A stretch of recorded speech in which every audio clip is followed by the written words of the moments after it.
Hi friends, ಎಲ್ಲರಿಗೂ ನಮಸ್ಕಾರ. ನಮ್ಮ ಅಡುಗೆ ಮನೆಗೆ ನಿಮ್ಮೆಲ್ಲರಿಗೂ ಸ್ವಾಗತ ಹೇಳ್ತಾ, ಇವತ್ತು ನಾನು ಅವಲಕ್ಕಿ ಮಾಡ್ತಾಯಿದ್ದೀನಿ.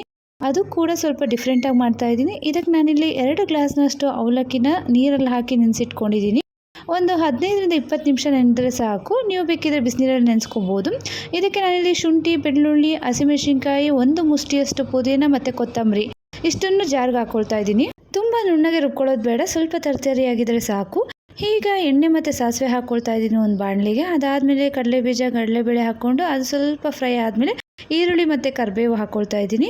ಈರುಳ್ಳಿ ಸ್ವಲ್ಪ ಬಣ್ಣ ಚೇಂಜ್ ಆದಮೇಲೆ ಅರಿಶಿನ ಹಾಕ್ಕೊಂಡು ನಾವು ಮೊದಲೇ ರುಬ್ಕೊಂಡಂತಹ ಮಿಶ್ರಣನ ಹಾಕ್ಕೊಳ್ತಾ ಇದ್ದೀನಿ.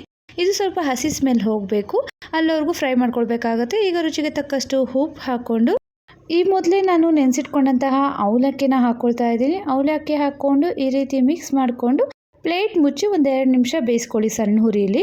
2 ನಿಮಿಷ ಆದಮೇಲೆ ಅರ್ಧ ಗಾತ್ರದಷ್ಟು ನಿಂಬೆಹಣ್ಣನ್ನು ಹಾಕ್ಕೊಳ್ತಾ ಇದ್ದೀನಿ. ನೀವು ಬೇಕಿದ್ರೆ ನೀವು ಜಾಸ್ತಿ ಕೂಡ ಹಾಕ್ಕೊಳ್ಬೋದು.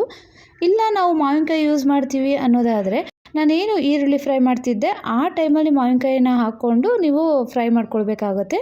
ಈಗ ಸ್ವಲ್ಪ ಕಾಯಿ ತುರಿನ ಹಾಕ್ಕೊಳ್ತಾ ಇದ್ದೀನಿ. ಕಾಯಿ ತುರಿ ಹಾಕ್ಕೊಂಡು ಮಿಕ್ಸ್ ಮಾಡ್ಕೊಳ್ತಾ ಇದ್ದೀನಿ. ಇದೇ ರೀತಿ ನೀವು ಚಿತ್ರಾನ್ನ ಕೂಡ ಮಾಡ್ಕೊಳ್ಬೋದು. ಅದಕ್ಕೂ ಕೂಡ ನೀವು ಮಾವಿನಕಾಯಿ ತುರಿನ ಯೂಸ್ ಮಾಡ್ಕೊಳ್ಬೋದು.